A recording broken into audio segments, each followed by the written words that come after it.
Para que ya aviso. Tendríamos que hacer alrededor de 70, 80 más o menos, ¿no? Estamos a mitad de camino. Estamos ahí, sí.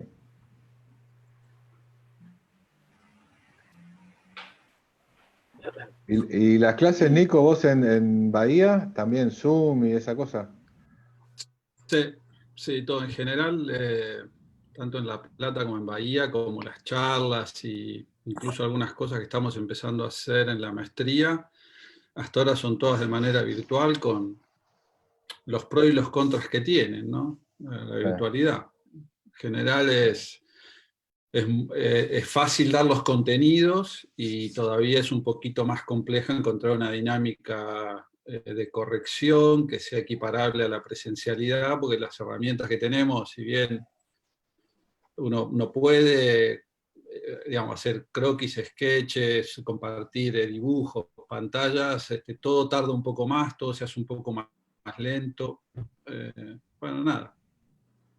Estamos ahí, Sí, aprendiendo todos sí. medio rápido Sí, a usar estas cosas. a comunicarnos un poco por este espacio, ¿no? Sí, igual parece como que no le sacamos el jugo del todo, ¿no? Como que, bueno, entramos en esta vorágine y hacemos lo que podemos, pero parecería que esto daría para mucho más, pero no, bueno, estás limitado a lo que vos podés usar y a lo que conocés y tratás de hacer lo mismo que haces en el taller por el Zoom, nada más. Sí, es cierto. Yo, por lo menos, nosotros hacemos como un seguimiento y una especie de testeo, de evaluación de avances y progresos en los trabajos. Y creo que tenemos tantas dificultades nosotros no sé, en la réplica de la metodología de taller, en esta especie como de protocolo de corrección, como los estudiantes en sus trabajos cuando trabajan en equipo, ¿no? Hay como que aprender nuevas mecánicas, me da la sensación. Sí, tal cual. Uno trata de replicar lo que hacía en el taller de la mejor manera por acá, pero digamos, me parece que hay otra mecánica que no estamos entendiendo o que nos va a llevar un tiempo, ¿no? Esperemos que no, que volvamos rápidamente al taller, pero igualmente yo creo que algunas cosas se van a quedar, ¿no? Han venido para quedarse por más que vuelvas al taller.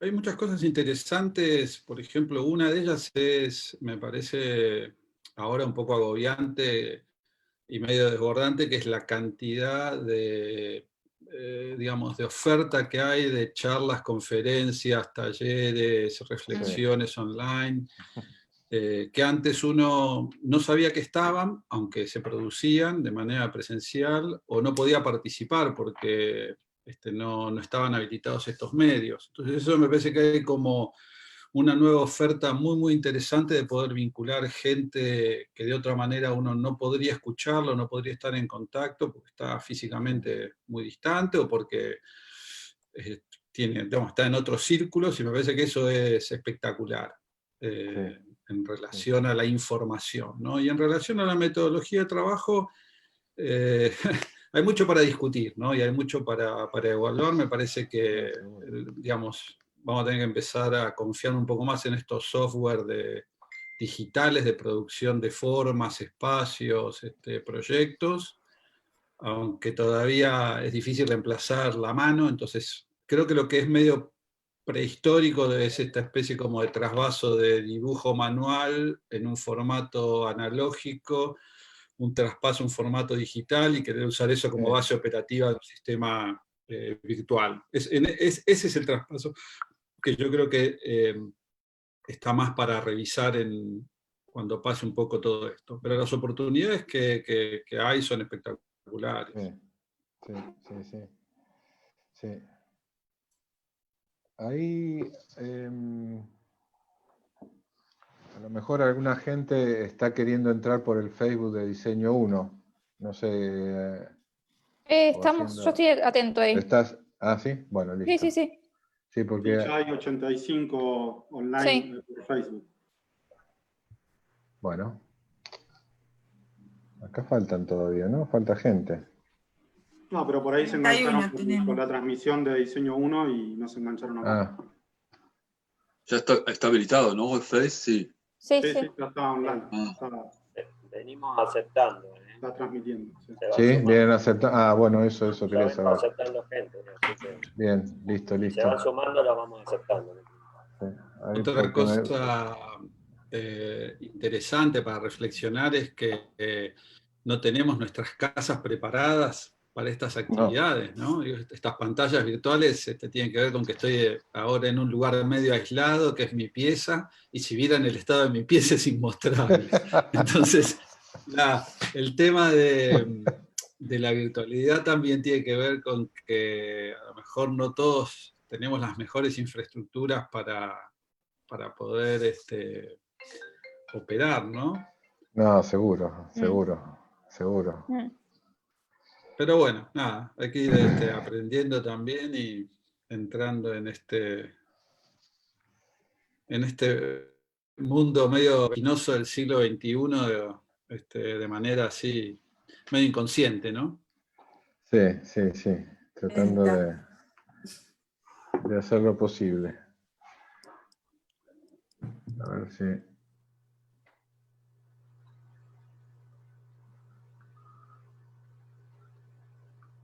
Bueno, esperamos un ratito más.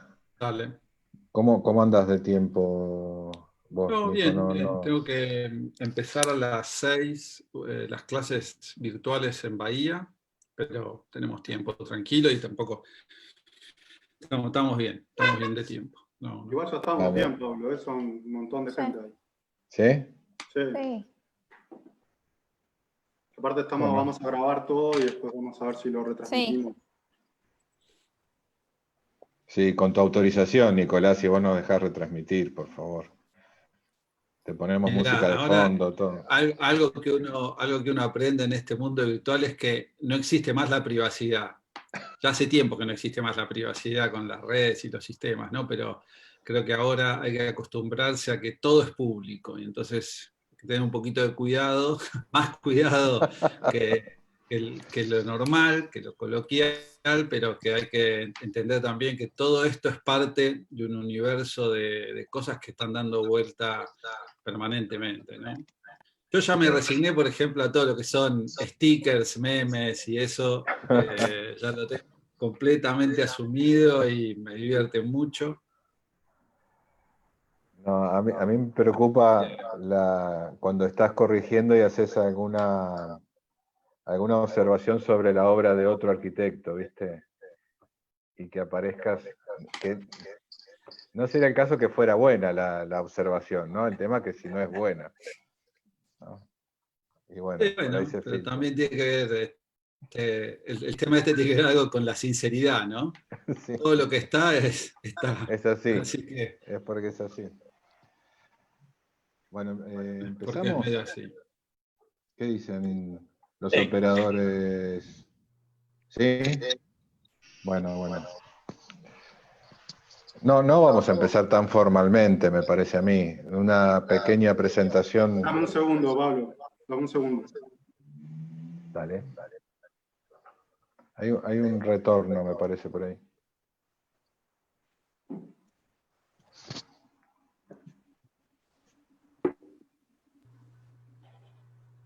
¿Y en el estudio cómo vas? ¿Todos en su casa o haces un poco de estudio presencial?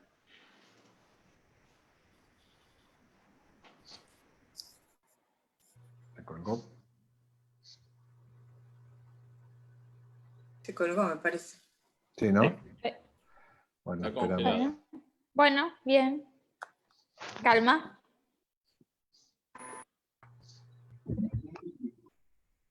Ahí van a entrar algunos más de diseño 3 y por ahí apagar las cámaras Sí. Sí, para que la conexión sea un poco más fluida. Ok. listo. A ver si le mando un mensajito.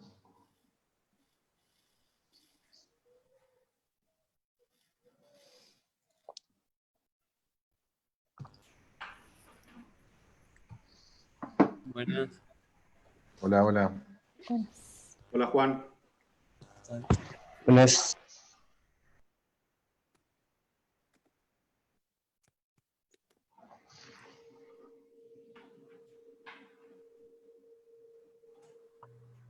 Perdí sonido, pregunta Mares. Decirle que sí, Sí. claramente. Sonido, todo. Se vuelve a entrar, ¿no? Y la imagen también quedó congelada. Debe ser un tema de señal.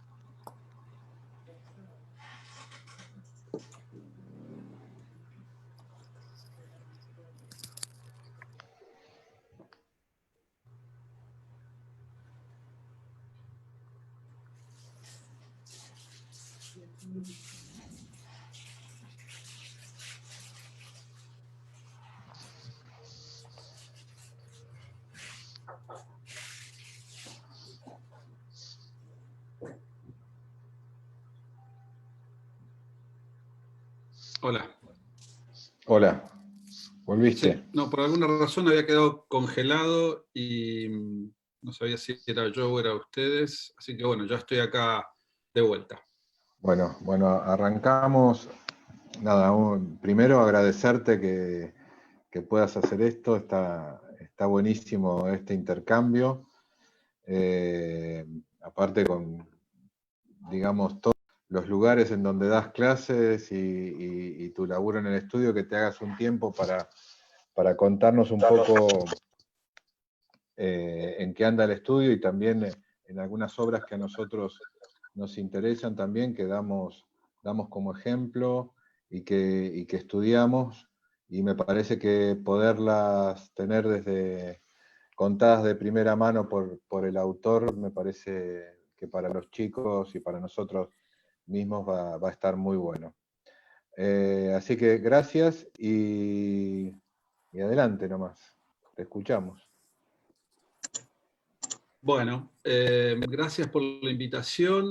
Ustedes saben que siempre es interesante como participar un poco de esta red de talleres y de espacios académicos que estamos tratando de construir en las universidades nacionales. También es un pequeño y sentido homenaje a José, que un extraordinario arquitecto, un extraordinario docente y compañero, y por supuesto, una increíble persona, y que si bien no lo tenemos más presente físicamente, ha dejado un legado en la Facu, en el grupo de ustedes, que siento que de alguna manera también es sumarme a colaborar en seguir construyendo este espacio y darle densidad, intensidad, proyección y compromiso un poquito con todas las ideas que José tenía y que desarrollaba un poco en los distintos campos, y de los cuales yo particularmente me siento como muy vinculado y muy próximo a esa filosofía. Comparto pantalla, ahí me Dale. confirman si se ve bien. Sí, perfecto. Ok. Pongo pantalla completa. Me habían convocado un poco para contar algunas cosas del estudio, algunas ideas. Pablo me comentó un poco que estaban haciendo algunos proyectos vinculados a la cultura, a la música, digamos, a las infraestructuras para los espectáculos. Me preguntó en su momento, ¿qué nombre le ponemos a la charla? Y entonces dije, bueno, no sé, pongámosle infraestructuras culturales para el siglo XXI, que es un poco pomposo. Al principio parecía un poco exagerado incluso, pero cuando me puse a preparar un poco el tema, me di cuenta que esta idea de pensar a la cultura como una infraestructura, como un espacio y también como un motor del desarrollo de la sociedad, y pensándolo un poco en el siglo, tenía varias aristas que me interesaba compartir con ustedes. Y bueno, nada, un poco la idea de que la arquitectura es una especie de disciplina transcultural y que nosotros abrevamos mucho de otras disciplinas para encontrar a veces argumentos, temas. Me hizo acordar uno de los últimos libros que realmente me movilizó, que es es este libro de Edward Wilson, que quizás es el evolucionista más importante después de Darwin, y que habla sobre como la conquista social de la Tierra, ¿no? Y que dice en el libro, es un libro de biología y de ciencias naturales, pero leído desde un arquitecto, o desde la mirada de un arquitecto, hay una cosa interesante, que es que de las miles y millones de especies que hay y que habitan en el mundo, solamente 7 especies pudieron dar un salto cualitativo y evolucionaron mucho más allá que las otras, ¿no? Y son las 7 que por distintas maneras o distintas cosas pudieron organizarse socialmente, pudieron encontrar roles entre los individuos de esa especie, pero sobre todo las 7 comparten un elemento común, que es la construcción de la ciudad, o la construcción de su ciudad, o de su espacio, de su ámbito. Y si bien sería verdaderamente una locura pensar que Wilson dice esto, ¿no? Yo puedo inferir que de esta idea hay una cosa de la evolución en donde uno no está seguro si evoluciona, digamos, por supuesto que la especie humana es la que más evolucionó de las otras especies, de esas que construyen nido, panales, hormigueros, etcétera, etcétera, pero lo que me interesa es como el espacio de sinergia que propone la ciudad, y hacer esa analogía entre que la evolución no es solo producto de lo individual de nuestra especie, sino de lo que produce colectivamente, ¿no? Y en ese sentido me parece que el tema de la cultura es uno de los vectores centrales de esa construcción colectiva.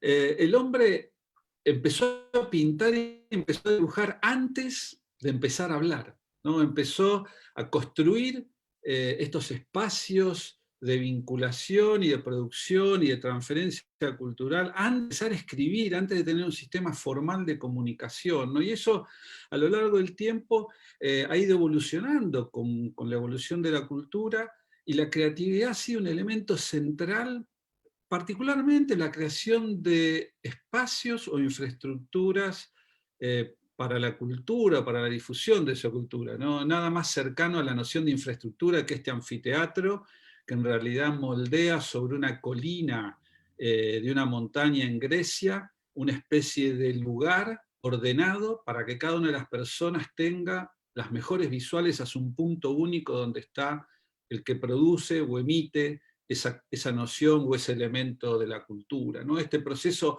se ha ido volviendo cada vez más sofisticado a lo largo del desarrollo de esa cultura, y esas piezas que antes eran pequeñas infraestructuras se han transformado en grandes infraestructuras, quizás a veces yendo mucho más allá de la visión y de la posibilidad tecnológica del propio tiempo, ¿no? Y entonces creo que esos íconos de estos espacios de la cultura, más allá de dejar de lado el contenido de qué era lo que se exhibía culturalmente en cada uno de ellos, han sido estos motores casi como estos móviles, estas ciudades que nos han permitido ir yendo para adelante de una manera muy abrazada.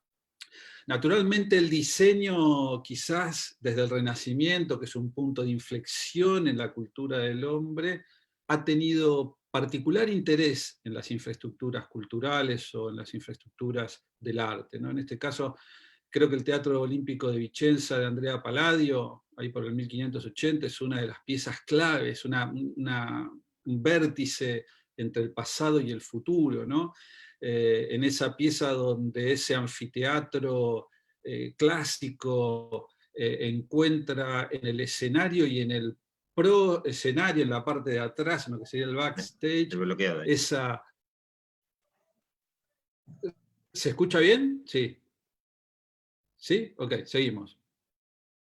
Decía, en la parte posterior, todo un diseño particular de esas galerías para producir esa imagen de ciudad infinita, recrear esas condiciones particulares de la presentación de la actividad cultural. Esta evolución, como vemos ahí en este análisis de cómo han ido modificándose las partes de un espacio para la cultura, en este particular algo más vinculado por ahí a lo teatral, que tiene que ver con cómo empieza a articularse el espacio de quien va a recibir esa actividad cultural, de quien la produce y del espacio de apoyo para que esa actividad se produzca. Y así como la ciudad en esa visión de Wilson producía la evolución de la especie, uno podía pensar que la infraestructura arquitectónica y cultural produce la evolución del arte, ¿no? Y entonces hay como una sinergia entre producto y espacio para producirlo que ha permitido que cuanto más sofisticado sea el espacio, cuanto más les brinde, más proyección tienen esas actividades, más creatividad, más vanguardia, más construcción de arte, ¿no? Si uno sigue en este análisis temporal, todo el siglo XVII, XVIII y parte del XIX se vio como muy imbuido por esta idea de el espacio del arte como una representación de los estados de la sociedad, y entonces si uno ve el Teatro Colón, ve esa pieza casi de arte clásica con todo el mensaje compositivo de los elementos de las tradiciones clásicas de la arquitectura, los órdenes, etcétera, etcétera, para darle escala y darle iconografía, pero por dentro hay una clara, como vemos en este corte, sistematización de los espacios para el arte, el espacio que recibe al espectador, lo lleva y lo hace recorrer un poco todos los lugares, todas las escalas de ese espacio para el arte, el gran lugar que es la platea, y luego todo lo que es el escenario y toda la actividad vinculada a la tecnología para que en ese escenario puedan pasar cosas, tanto en la parte del piso de apoyo, como en sus laterales, como el techo, ¿no? Vemos un poco ahí esas como manifestaciones también artísticas de época, esa idea de que la cultura va reflejando un poco los momentos de la producción artística, ¿no? Quizás el siglo XX nos permitió, con los avances científicos tecnológicos aplicados al diseño de los espacios culturales, entender un poco más cómo funcionan las cuestiones de las visuales, la proyección del sonido, han aparecido nuevas ingenierías, ¿no? Pero toda esta cuestión de los nuevos software nos han permitido una comprensión y un mejor diseño de esas infraestructuras para el arte, ¿no? Y lo que nos ha permitido salir de estos modelos clásicos que venían casi de esa tradición antigua, y permitirnos, al poder entender cómo funcionan cada uno de estos componentes de las visuales, el sonido, la acústica, las tecnologías, poder indagar nuevas configuraciones espaciales, ¿no? Ya esa linealidad que existía entre el acceder a un espacio del arte, el ubicarse en un sitio para poder recibir esa performance, el espacio para la performance y el espacio de apoyo empiezan a verse un poco reorganizados, rediseñados a partir un poco de todo lo que fue la experiencia de las vanguardias del siglo XX, ¿no? Indudablemente acá volvemos a ver también cómo esa figuración digamos, del siglo XVIII, XIX empieza a desaparecer frente a la presencia de la abstracción en las artes y en la arquitectura, y cómo eso repercute un poco en la arquitectura específicamente. Esta es la Filarmónica de Berlín de Hans Scharum, y vemos cómo han desaparecido todos los cánones de esa organización clásica de espacio del arte, ¿no? En lugar nadie sabe muy bien dónde se llega, dónde está, ¿no? Eso nos permite nuevas configuraciones, pensar que el músico es el epicentro de esta actividad y el público puede rodearlo, ya no necesita estar en una sola linealidad, se transforma en una arena casi como en ese coliseo romano de 360 grados, y ven cómo empiezan a aparecer nuevas expresiones, la desaparición de los decorados, de los elementos más floridos, de articulación y decoración, de lo que son cielos rasos, paredes. Esto coincide también con esa alineación entre lo que significa la cultura, el arte y sus producciones en distintas escalas, dentro de las cuales indudablemente la arquitectura y el urbanismo son una de las manifestaciones quizás más complejas, ¿no? Y vemos un poco cómo se han reconfigurado, reideado, rediseñado, reinventado muchas de esas cuestiones clásicas para permitir otros vínculos entre quienes producen el arte y la exhiben y entre que la reciben, hasta llegar quizás cerca de, digamos, entrando en el siglo XXI a configuraciones y organizaciones y digamos, a maneras de ver el arte de una manera completamente vanguardista, ¿no? Completamente distinta. Ya el arte no es un objeto canónico, la actividad artística es casi una performance en sí misma. Y fíjense que acá en este proyecto de OMA analiza esta clásica estructura de teatros donde uno tiene la parte de acceso del público, la sala en sí misma y todo lo que es la infraestructura, y las da vuelta y las verticaliza, ¿no? Si uno viera el contexto de la obra de Koolhaas, entendería por qué está buscando esta hibridización de los programas, esta verticalización casi en la noción de densidad vertical de la ciudad, de bandas programáticas, etcétera, etcétera. Lo que nos permite esto es desaparecer las lógicas incluso del interior y el exterior frente al espacio del arte y el espacio de la cultura. Fíjense cómo aparece abajo todo ese basamento de articulación técnica, que también es teatro y también es ciudad, cómo la ciudad se empieza a desdoblar en los distintos niveles. Y una de las cosas más interesantes es cómo esta caja abstracta, ¿no?, que empieza a vincularse a través de esa envolvente arquitectónica, permite a través del uso de la tecnología distintas configuraciones de ese plano cero. Quizás aquí, con este pequeño video,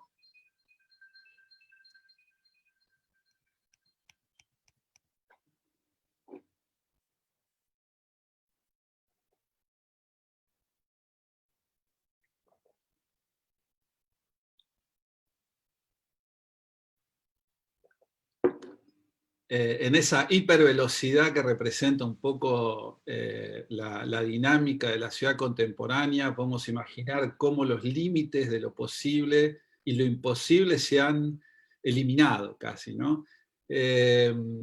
Y un poco dejando esa historia de la evolución un poco de la infraestructura del arte y la cultura que me gustaba hacer como marco inicial del tema que iba a ser la charla, y entiendo también del tema que están tratando de abordar ustedes en el taller, volví a esta reflexión de Kenneth Frampton, ¿no? En este libro tan increíble que es Estudios en la cultura de la tectónica de la arquitectura del siglo XIX y XX, donde muchas de estas piezas son analizadas a lo mejor desde otra mirada, más sobre la técnica y la materialidad. Pero me interesaba esta idea de que dice Frampton, de que todo espacio construido, todo lo que está construido tiene de alguna manera algo que ver con la arquitectura, ¿no? Pero no todo lo construido tiene valor para la arquitectura. Aquella arquitectura de valor, dice Frampton, es aquella que puede representar la cultura de su tiempo,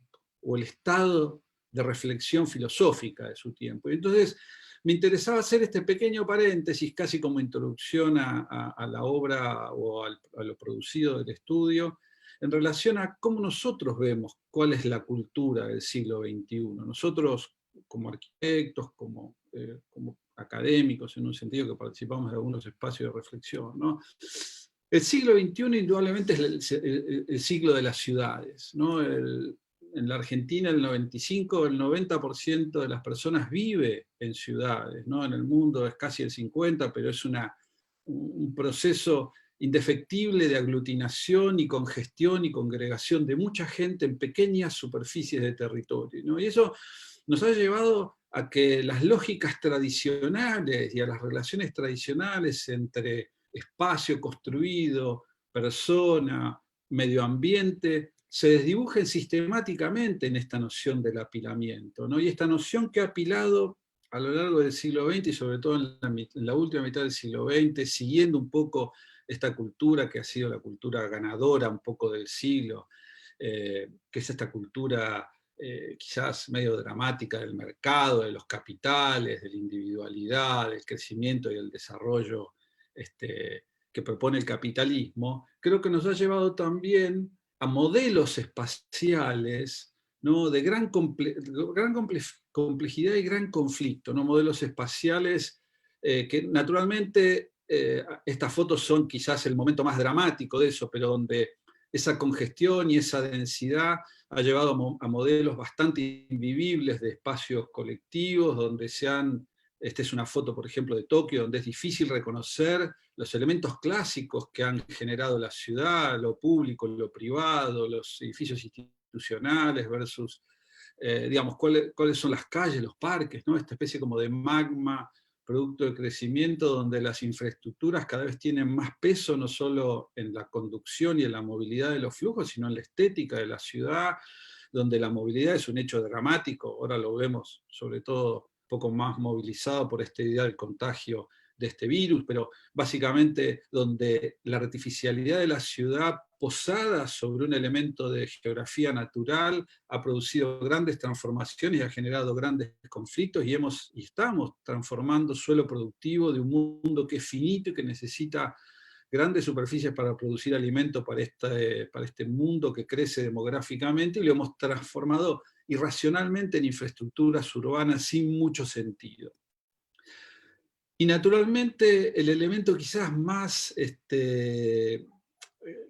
comprometido para nosotros, que es la inequidad que surge de estos modelos, ¿no? Esta es quizás una de las fotos más paradigmáticas con que los arquitectos, los urbanistas mostramos cómo en este mundo contemporáneo convive casi separado de manera medieval de un muro, digamos, el estado de bienestar con el estado de ausencia de ese bienestar. Y es un proceso que no es estanco, es dinámico, digamos, ¿no? Esta aglutinación ha generado que más del 50% de la población esté viviendo en estos lugares, y creo que es como el gran compromiso que tenemos nosotros, trabajar sobre la construcción de espacios de equidad. Esta es la proporción real que existe un poco en las ciudades contemporáneas. Este es un tema que a nosotros nos preocupa mucho, todo ese entorno central, y es un poco con mayor o menor medida, digo, en Mar del Plata, quizás si uno busca otras fotos también están presentes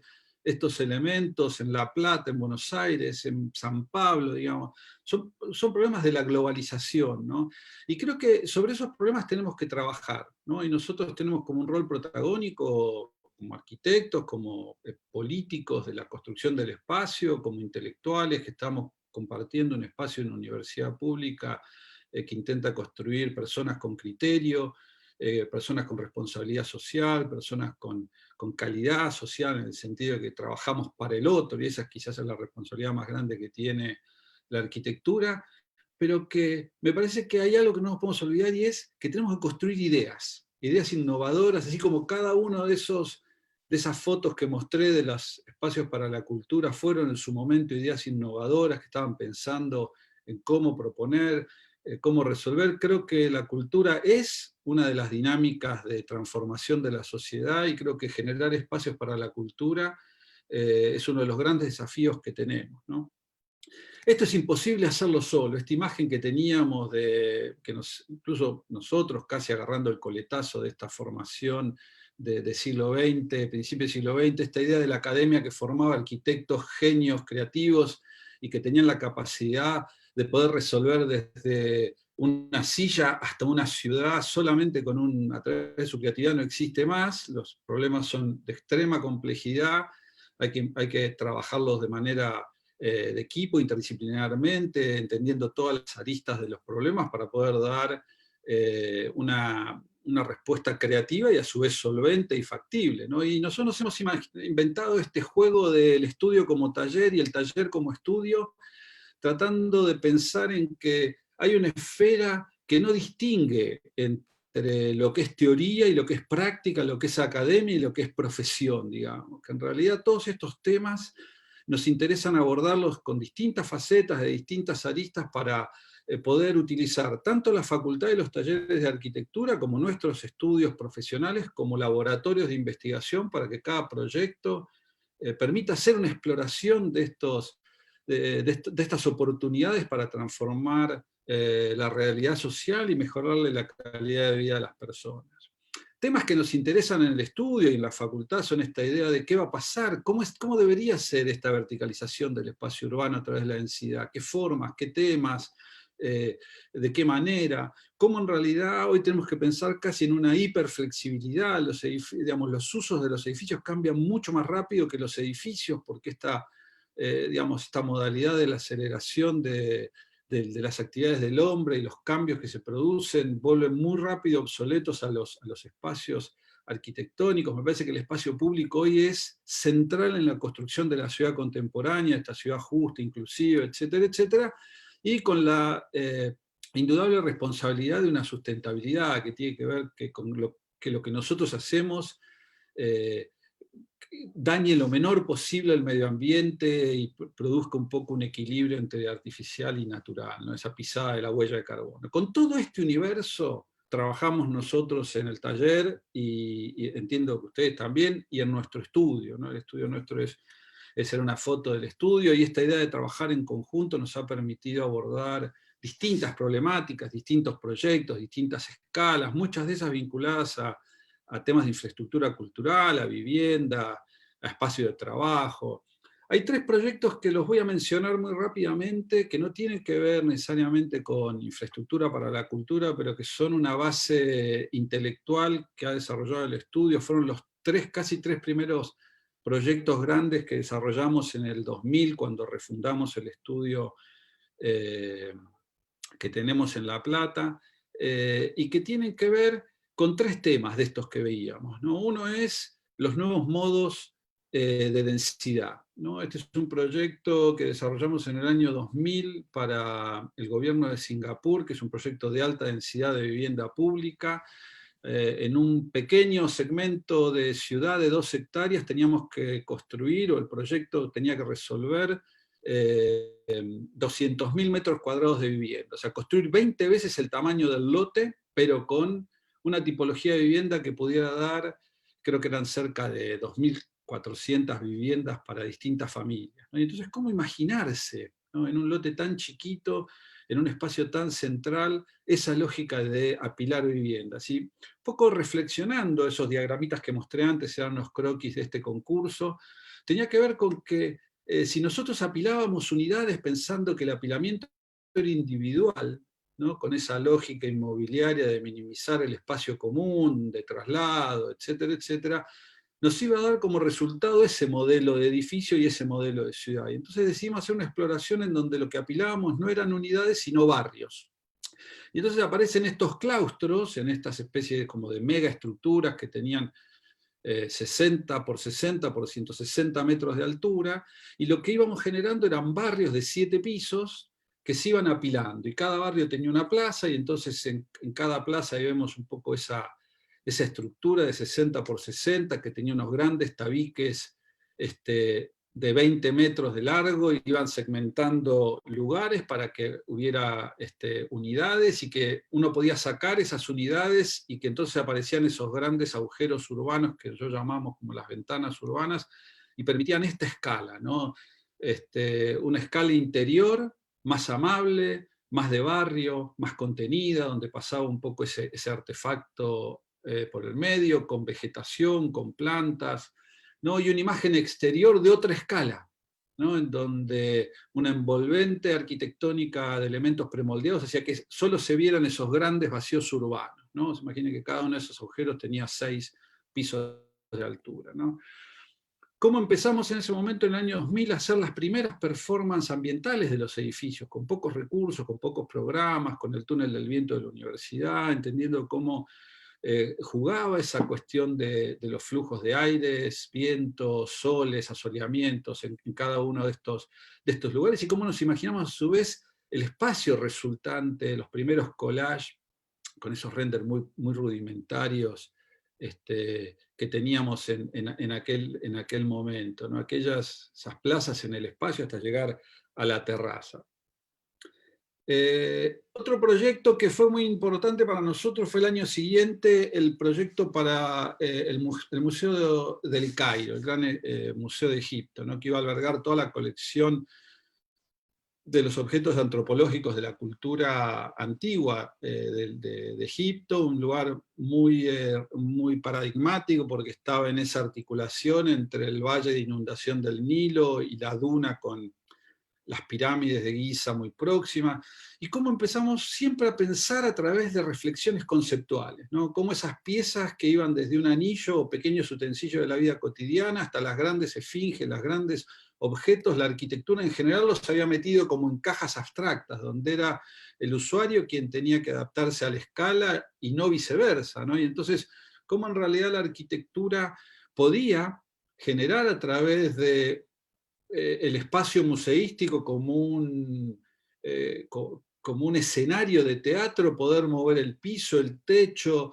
recrear esas paredes, ponerle tecnología y generar una exhibición de este recorrido a través de estos objetos de la cultura egipcia, mucho más literales en relación a cómo estaban puestos en su estado original, ¿no? El edificio luego es bastante sencillo, es una caja ciega de teatro encallada un poco en estos dos sistemas de paisaje, el parque del Nilo que se mete en el edificio, el parque de la duna que toma el techo y simplemente un elemento arquitectónico de borde que hacía eso, ¿no? Esta idea de la máxima flexibilidad, donde en esa pieza central del museo cada director podía reconfigurar piso, techo y paredes y generar recorridos que permitieran, inyectándole luz, sonido, calor, etcétera, etcétera, las condiciones, distintas condiciones para producir un poco esta reconfiguración en vertical y en horizontal de eso, ¿no?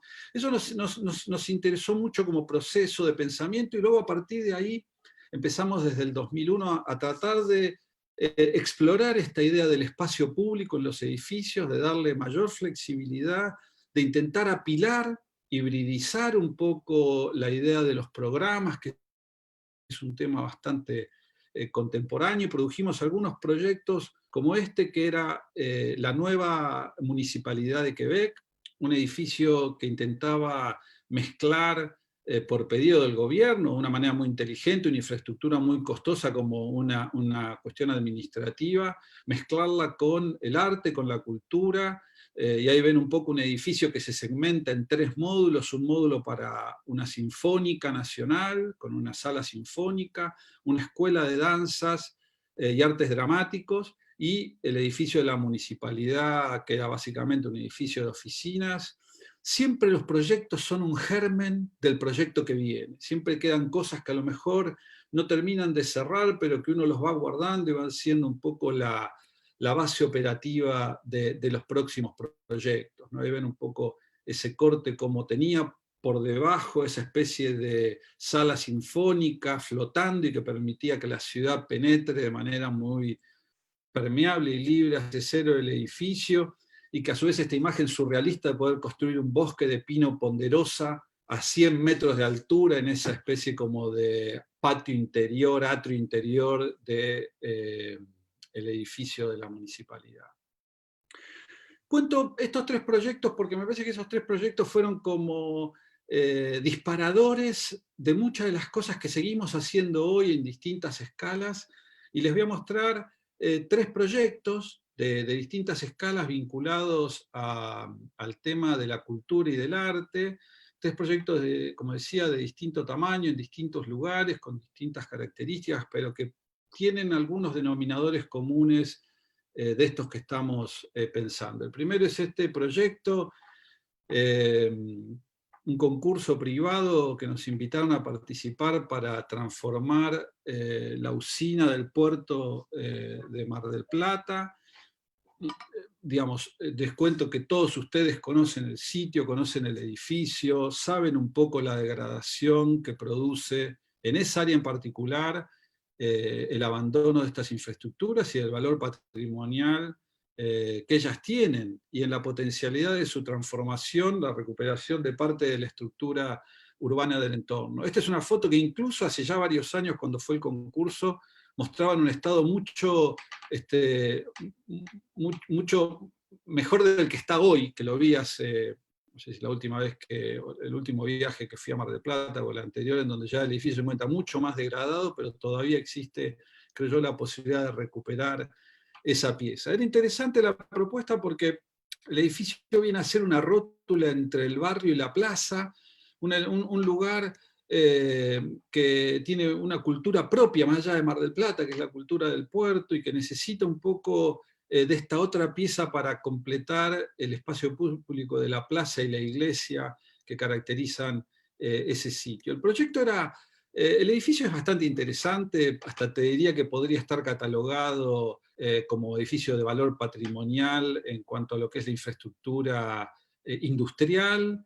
Estos edificios son sensacionales y tienen en su estructura metálica una belleza inusualmente rica, con todavía en ese momento el puente grúa que funcionaba y que permitía como a imaginarse que podían pasar un montón de cosas vinculadas a esas performances artísticas más contemporáneas. Y el edificio tenía como ese doble requerimiento. Por un lado, mantener esa calidad patrimonial de ese edificio, y del otro lado, reconvertirlo y transformarlo en un centro cultural para las actividades que proponía el Círculo Italiano, ¿no? Y siempre uno empieza con esas ideas, ¿no? Cómo el edificio, cómo tocar de la manera más sutil un edificio que tiene cierto valor y mantener su arquitectura. En este caso era básicamente reconfigurando un pabellón de acceso y un pabellón que completara las actividades que pedía el programa, que eran más de tipo aularios y de administrativas. Y finalmente, cómo en realidad el proyecto es una excusa para reconvertir paisajísticamente todo el área, ¿no? Transformar esa vía abandonada casi en un parque lineal que permitiera a la ciudad vincularse al puerto, transformar ese espacio de plaza y un edificio municipal que hay ahí, que tenía que ver con la administración del puerto, en una especie de como parque público. Bueno, había como varias ideas en potenciar todo ese sector, utilizando ya la iglesia como uno de los faros de ese sitio, ¿no? Y la intervención interior es muy sencilla, ¿no? Una especie como de pieza, un plano de hormigón que permitía generar diversas calidades espaciales y ajustar un poco al programa de requerimientos, la reconfiguración con algo de tecnología en la nave posterior para transformarla en un anfiteatro y un espacio multiusos, y el agregado de ese edificio, de esa especie de pabellón de aulas para las distintas actividades, ¿no? Como en general, digamos, con muy poco, ¿no? Una especie de grada plegable en uno de los galpones y algo de infraestructura para el techo, y esa otra losa que permitía distintas actividades y reconstituir un plano de uso en la nave principal, podía transformar ese edificio, ¿no? Ahí ven un poco el pabellón de acceso hacia un lado, generando como una espina de acceso que permitía a su vez el acceso por el parque lineal. Esta es la planta superior, y ahí vemos un poco algunas aulas, la comitería, no, perdón, la planta inferior. Y también algunas actividades particulares que se desarrollaban y que requería el proyecto, ¿no? Una intervención muy sencilla, muy simple, tratando de poner en valor un poco toda esa estructura existente metálica, en una planta superior mucho más libre, con una especie de gradería que articulaba el espacio del plano cero con este plano y el auditorio que se desarrollaba en la nave principal, ¿no? Ahí vemos un poco esa continuidad espacial de este elemento materializado en madera que le da una cualidad y una calidez un poco a ese espacio para la cultura, ¿no? Nada, algunos cortes de cómo ese proyecto iba articulando, lo viejo con lo nuevo, ¿no? Algo de esa imaginería de lo existente versus lo posible en ese futuro.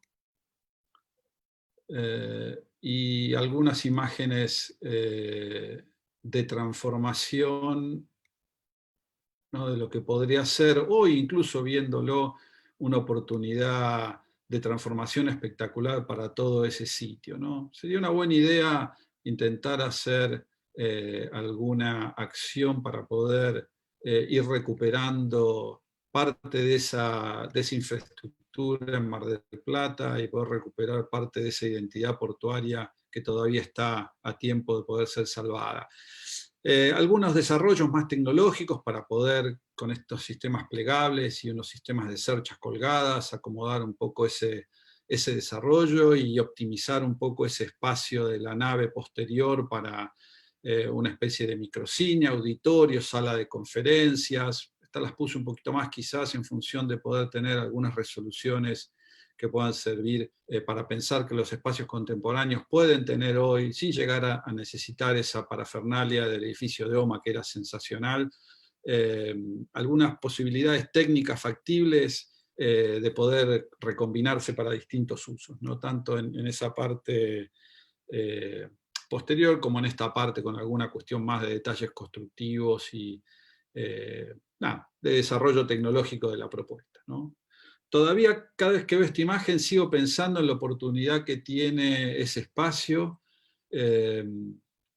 y como ese tantos otros edificios que hay en la zona del puerto que podrían ser verdaderos motores de transformación de la ciudad. En el 2013 ganamos un concurso internacional para un proyecto muy ambicioso de infraestructura cultural en Tierra del Fuego. Tierra del Fuego y Ushuaia en particular, que es quizás la ciudad más emblemática y la que tiene en su poder dominial esa cuestión del marketing, de que todo es lo del fin del mundo, ¿no? Todo ahí es el fin del mundo. Es una ciudad bastante rara, ¿no? Tiene esta cosa del canal de Beagle, de esta geografía increíble, ¿no? Del agua antártica, del piedemonte, de esos bosques que llegan casi hasta el mar, o llegaban, y las montañas que son las únicas montañas que están como al este de una ciudad argentina, ¿no? Porque es como la cordillera que pega la vuelta y la deja del otro lado a Ushuaia, de lo que son en general las ciudades de Argentina en relación con la cordillera. Esto cambia mucho, completamente la lógica del clima, las visuales, las orientaciones, etcétera, etcétera.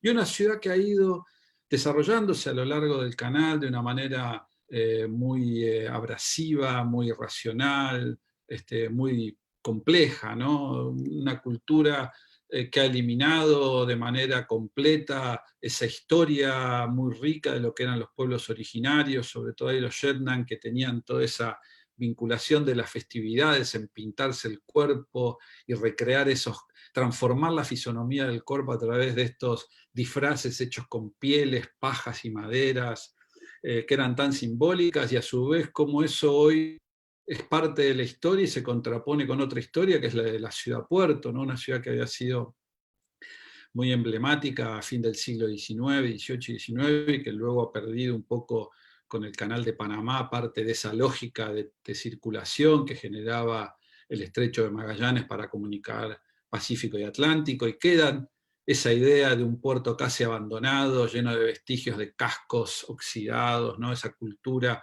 de lo portuario. Estas dos cosas están muy vigentes en la imagen de la ciudad. Y el Polo Cultural, que fue el proyecto que nosotros ganamos, era un edificio multiprogramático que intentaba darle a la ciudad un lugar no solamente de oferta de actividades culturales, sino un lugar de encuentro, ¿no? Que por el tema del clima, el único lugar que oficiaba de espacio social, de vinculación, era el shopping que hay, ¿no? Entonces, frente a eso, el gobierno había decidido hacer esta acción de un edificio de gran tamaño, de gran complejidad, y a nosotros teníamos como estas dos imágenes dando vuelta, esta idea de la tradición, de la transmisión oral, de la cultura alrededor del fuego, con esas piezas, esos pedazos de objetos como alrededor del espacio del vínculo y el calor, y por el otro lado la imagen muy fuerte de esos barcos, ¿no? De esos barcos encallados, y nos parecía que había algo de eso que tenía que repercutir en el proyecto.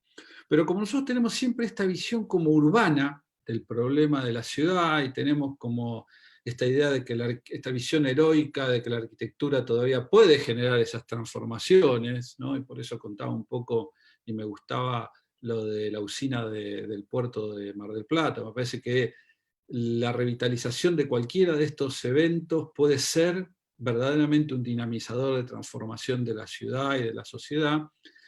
Pensamos que el proyecto no solamente debía quedar en la aparición de un artefacto de gran volumen y transporte de la cultura, sino que tenía que haber una sucesión de pequeñas piezas de infraestructura cultural que, puestas en lugares estratégicos de Ushuaia, permitiera, articulándolas con espacios públicos, poder generar casi una idea de parques ecológicos culturales, en donde estos objetos de la cultura y la noción de parque pudieran darle un orden y una identidad a los diferentes barrios de Ushuaia que hoy no tenían, ¿no? Y entonces ahí aparece un poco la propuesta más desarrollada.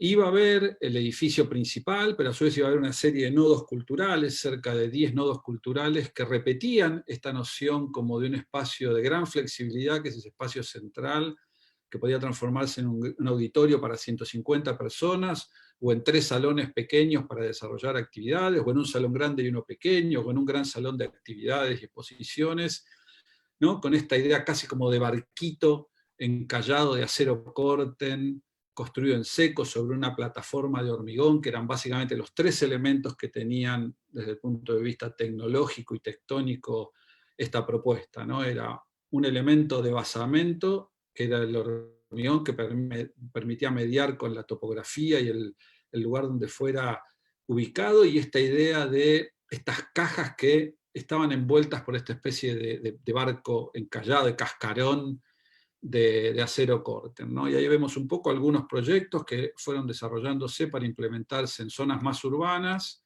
y algunos en zonas más suburbanas de bosque.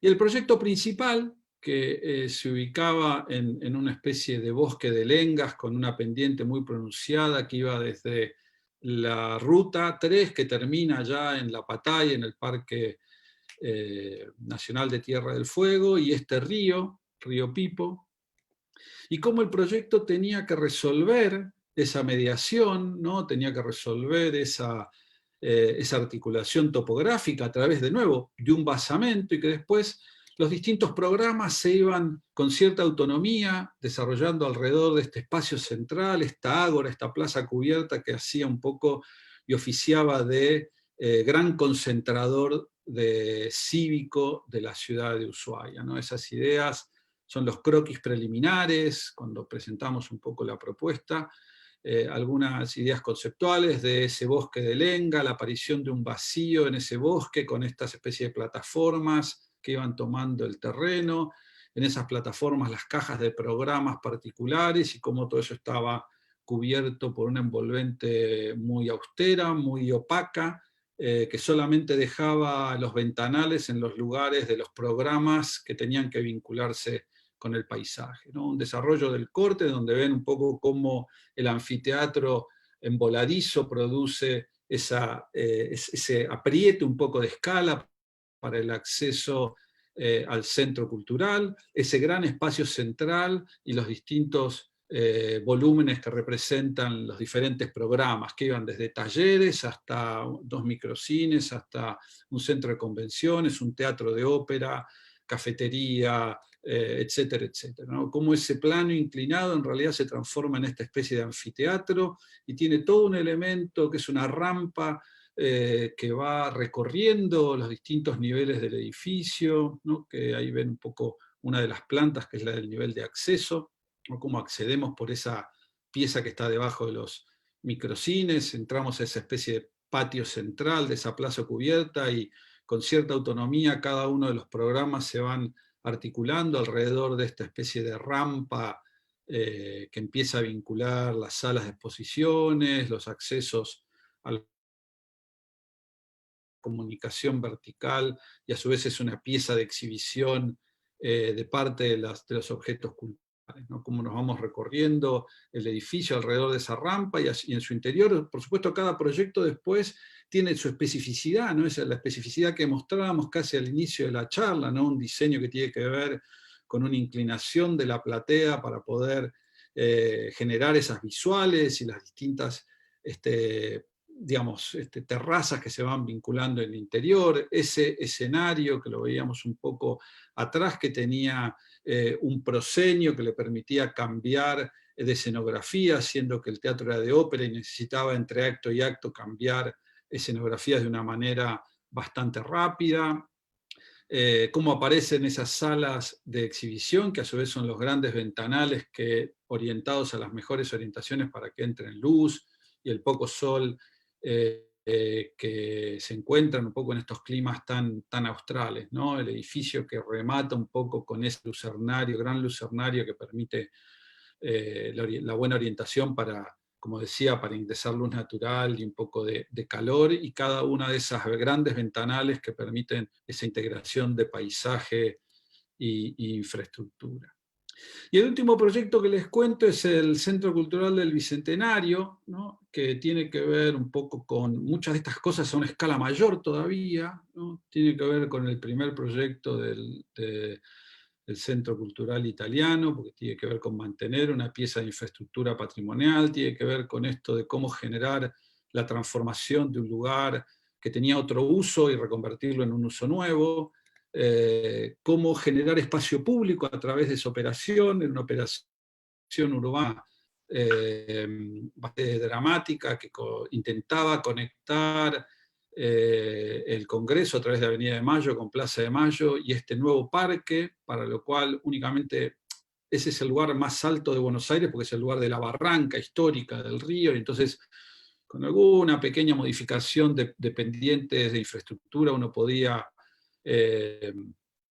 soterrar, o no soterrar, pero desalinear del plano de la Plaza de Mayo el par de avenidas Huergo, Colón, Alem, Madero, y entonces generar todo un gran vacío que fuera un parque cívico institucional y que generara esta T tan emblemática en este espacio fundacional de la Argentina, digamos, ¿no? Y que permitiera ir hacia el futuro, que es un poco la costa del río y la reserva ecológica, ¿no? Muchos de estos temas que fueron temas del concurso luego fueron desarrollados en el parque que se desarrolló, y algunas cosas funcionaron quizás no con el vigor de todo este tamaño cívico que pretendía el proyecto, ¿no? Pero el proyecto tenía estas tres anclas, ¿no? Tenía la idea del parque cívico, la idea del reciclaje del edificio del Palacio de Telecomunicaciones, el edificio del Correos, que es el que voy a contar ahora, la aduana de Taylor, que es la reconversión de los restos del viejo edificio de aduanas en un museo,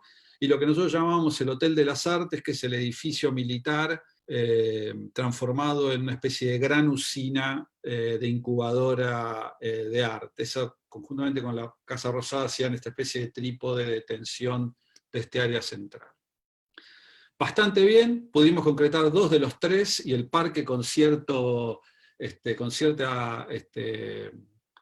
intensidad, con lo cual me parece que rescato un poco esta idea del valor de las ideas fuertes y el potencial que tienen las acciones de arquitectura cuando son contundentes, concretas y factibles para transformar un sitio. El proyecto que les cuento ahora es un proyecto que está bastante publicado, o sea que no voy a ser demasiado descriptivo, simplemente voy a un poco a desarrollar estas ideas conceptuales. Es un edificio que el gobierno encaró a fin del siglo XIX para conmemorar el primer centenario de la Revolución y de la Independencia, al arquitecto francés Maillard, un edificio neoclásico francés para consolidar lo que era la presencia del objeto que en ese momento simbolizaba uno de los ejes de mayor vanguardia y modernidad, que era las comunicaciones, ¿no? Las cartas y las encomiendas, ¿no?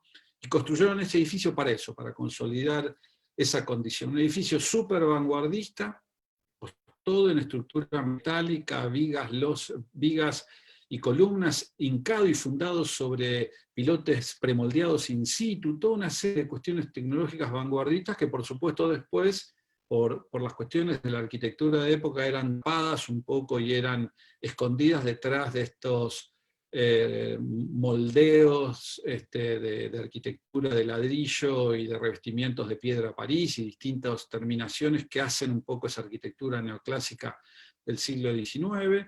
El edificio tiene 2 partes muy distintivas, la parte central que da sobre calle, digamos, sobre el lado de Alem, que tiene, o sea, sobre la Casa Rosada, que tiene todo este desarrollo, que era el área donde recibía la gente y donde iba la gente, se producía el intercambio con el visitante, y entonces tiene toda esa arquitectura de época, versus la parte posterior del edificio, 2/3 del edificio, que mantiene esa austeridad industrial, esa arquitectura despojada, un poco donde aparecen ahí arriba los vestigios de la estructura metálica recubierta, que era un poco el área industrial y la que permitía el proyecto hacer operaciones más importantes para poder albergar el nuevo programa que, al ser transformado esto desde el Palacio de Telecomunicaciones y Correos a un centro cultural que tenía un programa de grandes luces, una sala de cámara para 700 espectadores, una sala sinfónica para 2000 espectadores y un gran museo de artes contemporáneas, necesitaba encontrar un espacio dentro de ese edificio para poner estos nuevos programas. De esta manera, la estrategia que nosotros hicimos luego de analizar el edificio es encontramos un lugar que mantenía un primer anillo estructural para darle estabilidad a todo el edificio, y permitía ampliar un patio interno existente a un tamaño de 50 por 50 por 50, que finalmente la demolición que producimos en el edificio existente para introducir los nuevos volúmenes de programas, ¿no? Esos programas que comenté que tenían que ver con una sala sinfónica, un museo de arte contemporáneo y una sala de cámara. Todo apilado en vertical, tratando de que cada uno de estos espacios de piso y de techo de estos nuevos edificios se vincularan a los planos importantes del edificio histórico y a su vez generaran estos niveles de espacio público, ¿no? Las plazas en el espacio que nosotros veníamos indagando en el estudio. De esta manera ahí vemos sobre la línea verde una continuidad, un edificio que antes era muy cerrado, ahora es extremadamente poroso y se entra por casi todas las calles con ese plano que conecta el nivel público del edificio de Correos con la Plaza del Bicentenario, un nivel de acceso sobre el Salón de los Escudos, que es el foyer de acceso a la Sinfónica, un nivel de terraza, que es el techo de la Sinfónica, y que se vincula al 4º piso, que es un piso muy emblemático en el Correo, donde está el Salón Evita, es la sala de los museos, y finalmente la recuperación de la cúpula y la terraza con un pabellón gastronómico.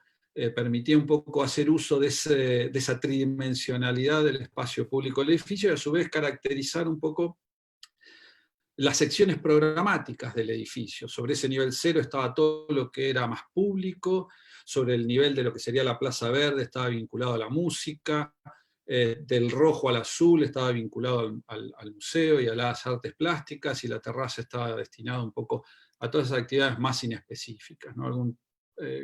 Alguna maqueta digital, y cómo se fue materializando el proyecto, ¿no? Esa plaza cero que uno le imaginó, quizás de manera más institucional, cómo los nuevos usos y las nuevas demandas van transformándola. Ese lugar se usa desde para exposiciones hasta para la milonga de los miércoles, ¿no? Esa verticalidad de conexión de todas las plazas, con esa plaza que nosotros imaginamos como una sala de exposición más inespecífica, pero que hoy se usa de las maneras más variadas para hacer desde actividades deportivas, yoga, exhibiciones y otras cosas, hasta la terraza, que es quizás el único plano a esa altura público, gratuito, que te permite subir y te permite mirar Buenos Aires desde el cielo, en su parte antigua, la de Puerto Madero y el río, ¿no? Y en la cúpula, transformado un poco en ese lugar que sirve como de estudio para grabación de programas, espectáculos,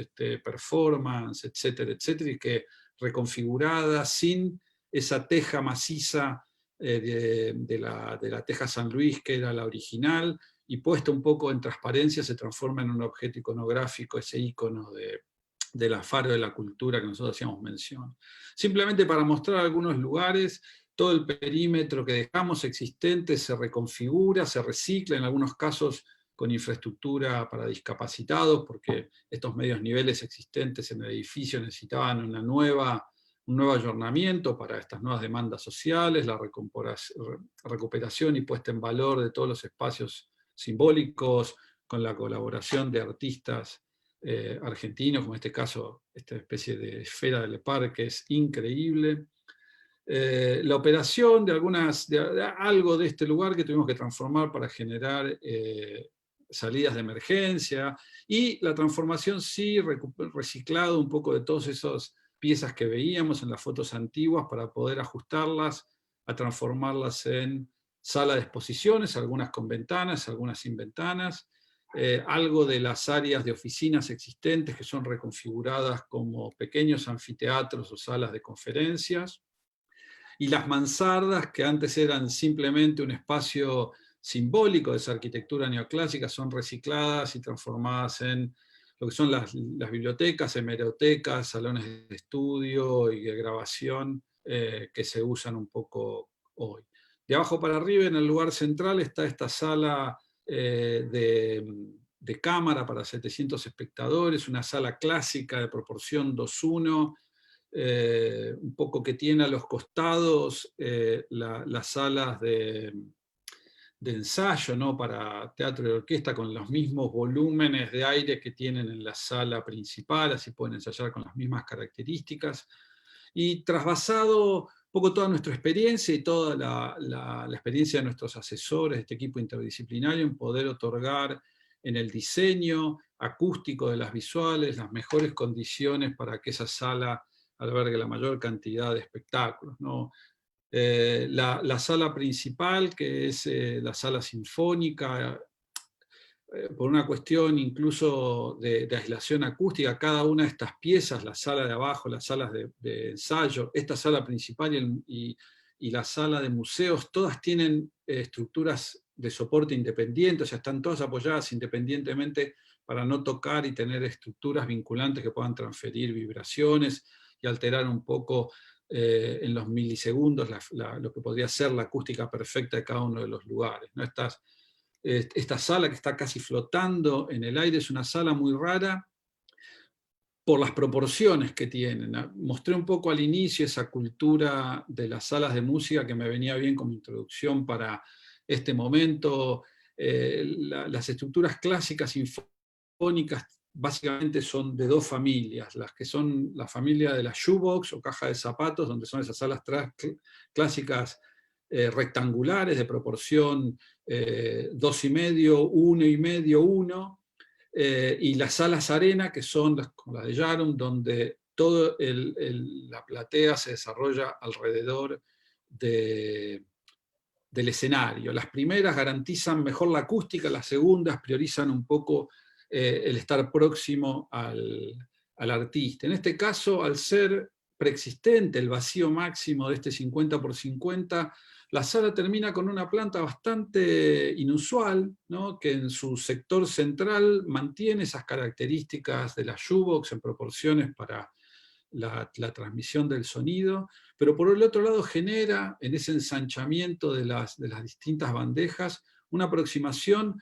muy cercana a la emisión del sonido, ¿no?, al escenario, ¿no? Ahí vemos un poco la utilización de software más modernos para la modelización, no solamente de la forma, sino de la caracterización de los materiales que dan sentido a esa acústica perfecta que hoy tiene la sala, y que tiene que ver no solamente con el espesor del hormigón que hace a la estructura, sino con todas las capas que van teniendo, como muestra en este detalle constructivo, los distintos elementos de aislación acústica para que el sonido rebote o se absorba en distintas condiciones y garantice que ese desplazamiento del sonido sea perfecto, desde la butaca 1 a la butaca más lejana, desde la butaca más central a la butaca más periférica de la sala, digamos, ¿no? Ahí ven un poco cómo la estructura en este caso permite la resolución de todas las ingenierías. O sea, la sala esta está aislada del entorno. El entorno es un vacío que comunica un poco espacialmente los distintos niveles, y entonces simplemente las estructuras son estructuras huecas por donde se inyecta y se extrae el aire para poder calentar y enfriar la sala a una muy baja velocidad para que eso no afecte la acústica del sonido, y entran también las instalaciones eléctricas para poder garantizar la iluminación, ¿no? Ahí ven un poco estos estudios de cómo cada una de las partes componentes de esa envolvente arquitectónica garantiza los reflejos y a su vez permiten estos estudios de iluminación, bueno, el comportamiento adecuado, ¿no? Ahí ven un poco cómo esa sala tiene ese espacio externo e interno que media un poco entre el espacio propio de las butacas y el de circulación, que funciona como un buffer, como un elemento de aislación, que es por donde el público circula y accede a los distintos niveles de la sala, pero a su vez sirven como cámara acústica para el sonido, tanto del exterior hacia el interior y del interior hacia el exterior. Uno de los últimos elementos centrales es esta idea del museo que está colgado. Es un museo de arte moderno, de grandes luces, que permite el único espacio de gran tamaño del lugar. Como dije, está colgado de esa estructura de vigas Vieren, del que conforman una especie de sistema de cercha, que después lo vamos a ver en un pequeño videíto, colgado por tensores y amarrado a la estructura del perímetro, que es una grilla de hormigón, por unos puentes metálicos, ¿no?, que permiten un poco darle rigidez para que esa pieza no se mueva y tenga estabilidad, ¿no? Ahí ven un poco la complejidad estructural de la pieza en sus distintos componentes. Arriba en blanco esas grandes cerchas de 5 metros de altura que conforman un poco el espacio de estructura, de espacio técnico y de estructura, y después todos los niveles que van colgando de un edificio que se reviste un poco en vidrio y que está todo facetado, tanto la ballena como el chandelier, para no dar límites precisos de inicio y fin de esas formas, y entonces dimensionar a partir de eso la percepción un poco de estos objetos de gran tamaño. Y finalmente el último nivel, que es un nivel de pabellones gastronómicos y de la cúpula, que recuperan esa quinta fachada, dándole un uso más del tipo recreativo, de ocio, gastronómico, esta especie como de restaurantes que pueden mirar a los distintos, de aéreo a los distintos escenarios que propone la ciudad, ¿no? Y la cúpula, que era un objeto que cuando lo vimos por primera vez desde adentro nos pareció que iba a ser increíble poder transformarlo en esta especie como de escenario inespecífico, y realmente se ha transformado en uno de los lugares más emblemáticos de esta, llamémosle, cultura contemporánea, ¿no?, de esta expresión de arte contemporánea de Buenos Aires y de la Argentina, porque finalmente es un edificio federal. Pequeño videíto que cuenta desde esos inicios de la construcción y esos alardes tecnológicos a los que yo hacía referencia, puestos un poco en una especie de cronograma calendario, ¿no?, cómo ese edificio se fue revistiendo con esa arquitectura de época, cómo fue un elemento emblemático para las primeras décadas del siglo XX,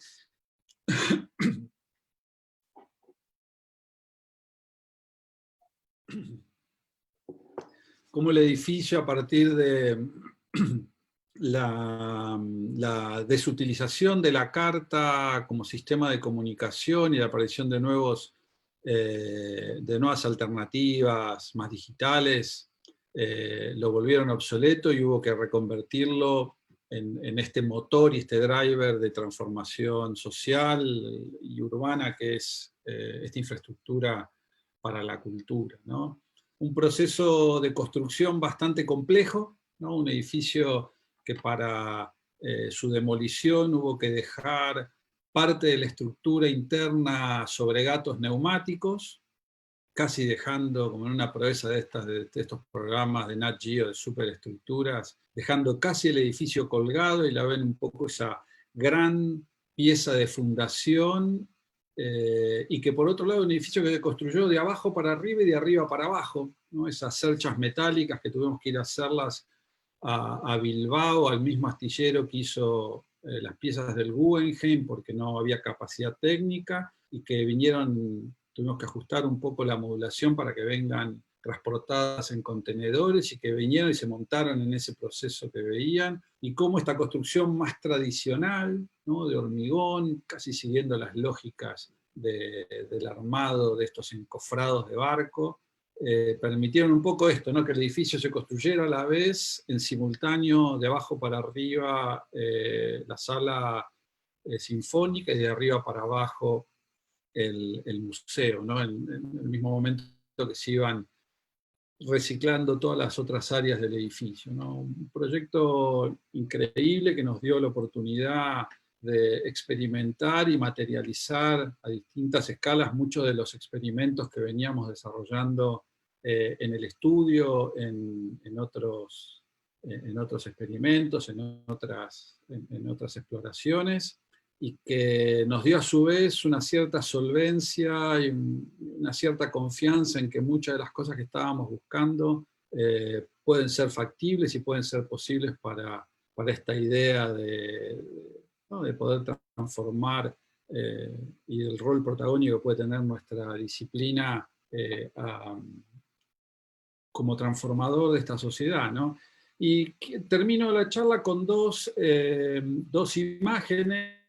Una es esta que era la del equipo de ese momento, pero que sigue siendo parte del equipo con el que estamos trabajando ahora, y que a su vez era parte del equipo con el que trabajaba Enrique, que es mi papá y es el socio fundador un poco del estudio. Con esto quiero decir que es central esta idea de que el conocimiento es una construcción colectiva y lo que hacemos cada uno de nosotros en los talleres, en las cátedras, en las universidades, en nuestros estudios, con nuestros grupos de amigos, con los colegios de arquitectos, es intentar construir estos caldos de cultivo para que surjan un poco las ideas, las reflexiones, los proyectos. Y por otro lado, la idea con estos dos diagramas, uno del primer proyecto allá del 2000, otro del proyecto del 2007, que se llevó casi hasta que se inauguró, y con muchos de los proyectos que estamos desarrollando ahora y que podrían seguir teniendo cosas en común, dejarles un poco la idea de que nuestra disciplina es una maratón, no es una carrera de 100 metros, ¿no? Y que comienza con la formación, en el momento en que están ustedes ahora en la Facu, y termina cuando termina la acción, ¿no? Cuando cada uno de nosotros deja esta actividad, con lo cual muchas de las construcciones que uno va haciendo en el tiempo van sedimentando, y a veces hay proyectos que son más oportunos o que son mejores o que encuentran esa escala de ideas, pero las ideas son un poco esa valija de ideas intelectuales y de conceptos que vamos desarrollando, y que simplemente los proyectos son una excusa para ir implementándolas a distintas escalas. Así que me gustaría dejar como un mensaje como frente a un momento muy conflictivo en el que estamos viviendo ahora, no solamente por el de esta pandemia que nos mantiene medio aislados, pero muy conflictivo en relación a la economía, a la disciplina, ¿no? Digamos, en un mundo que va a tener a la ciudad como su eje central de desarrollo espacial, y con las complejidades que intenté mostrar en esta charla, el arquitecto es uno de los grandes profesionales imprescindibles en el futuro, ¿no? Y por eso creo que cada uno de nosotros tiene que formarse de la mejor manera, de la manera más compleja, más comprometida, y actuar de la manera más responsable y más creativa, a su vez, ¿no? Que es un poco el desafío que seguramente Pablo y todo su equipo les están planteando a ustedes en este pequeño ejercicio, este pequeño gran ejercicio que van a hacer sobre espacios para la cultura y para el arte. Así que les agradezco un poco el tiempo, la paciencia, y ojalá les haya servido para sacar desde cosas operativas hasta ideas, y recuerden que la arquitectura inventa poco, pero reinterpreta mucho. Entonces en ese camino me parece que hay mucho por aprender de cada uno de nosotros. Gracias, Pablo. No, gracias a vos. Buenísimo, todo buenísimo, la verdad. Te agradezco mucho, te agradecemos mucho, ¿no? Toda la cátedra, nosotros, bueno, un poco cuarto año te vio por Zoom, pero el resto de la cátedra por el Facebook, diseño 1 y 2. Así que te agradecemos. Te agradecemos y te envidiamos un poco también, te lo voy a decir claramente, ¿no? De esta capacidad tuya de contar esos semejantes proyectos, ¿no? Desde una llaneza importante, ¿no?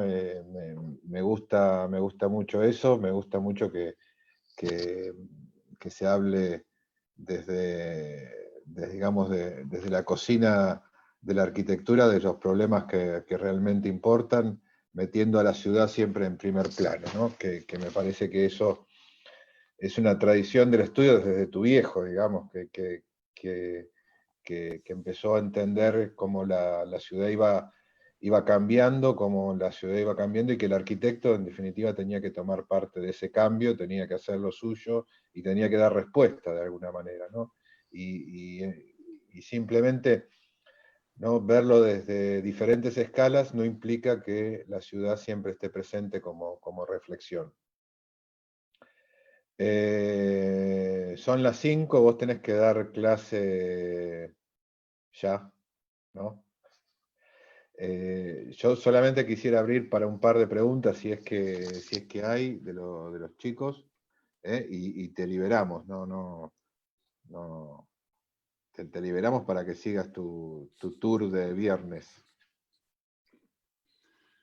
Ahora el No sé tour si- es más tranquilo porque está en mi casa. Imagínate que esto a veces me pasa, pero me pasaba Sí. viajando físicamente. Mis hijas no me soportan más porque dicen que yo no estaba, el acuerdo no era que yo estuviera tanto tiempo en casa. Y bueno, nada, ¿no? Hay que ir como acomodándose, ¿no? No sé, chicos, ¿alguno quiere hacer alguna, o los docentes también, como quieran? Aprovechémoslo. Total, el asado se lo pagamos después de la pandemia. Igual está, la deuda ya está firmada, todo. O sea que Sí, está registrado acá, grabado, así que...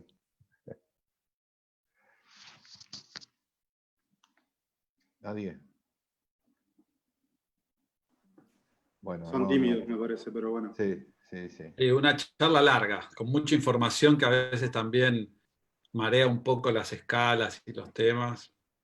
Así que, bueno, No, te liberamos, te dale. agradecemos, porque la verdad que fue un contenido que a nosotros nos sirve muchísimo para lo que estamos haciendo, pero creo que para los otros años, ¿no?, que están segundo año y tercero, que están, ¿no?, en una problemática de menor escala y demás, me parece que viene bien igual, porque los temas son reiterativos y no son en función tanto de la escala, son como reflexiones que se van sumando, ¿no? Reflexiones que se van sumando, y como vos dijiste, bueno, son reflexiones que en el tiempo, digamos, o en la vida de un arquitecto, o en la trayectoria de un estudio, ¿no?, a veces salen en una obra y se manifiestan en otra muchos años después, ¿no?, sin perder vigencia y sin perder continuidad. Me parece que bueno, te damos un millón de gracias. Bueno, buenísimo. Entonces hasta la próxima, que esperemos que sea físicamente en Mar del Plata, o en La Dale. Plata, o en algún lugar donde nos encontremos. Y invitándolos también a sumarse un poco, bueno, a este sistema de red que estamos intentando de construir para estar más conectados, para poder pensar cosas más en conjunto y nada, para poder ver otras realidades, visitar otras ciudades, estos experimentos que estamos haciendo, que son estos talleres participativos, que hicimos uno en Mar del Plata hace poco, hace un par de años, el año pasado, el anterior, y que seguramente empezaremos a hacer y a sumarlos a estos eventos que son divertidos y que nos permiten, por ahí de manera más informal, poder charlar sobre estos temas y bueno, conocernos más y compartir más y desarticular un poco este esquema que a veces propone la academia, que es que hay un lado de los estudiantes y otro lado que son como los que aprenden, los que enseñan, que es un gran mito, porque en realidad todos aprendemos y todos enseñamos en este espacio como más horizontal y colectivo que es un poco los talleres, ¿no? Así es, sí, nos sumamos como el año pasado nos sumamos a 5 talleres, así que considérennos y esperemos que vacuna mediante nos volvamos a encontrar en alguna otra ciudad. Buenísimo. Éxitos a todos con los proyectos y seguramente después al final del año chusmearé un poco los resultados, Dale. a ver cómo salieron. Chao, Dale. gracias. Gracias. Gracias. Chao, chao, Nico. Bueno, Después. fue.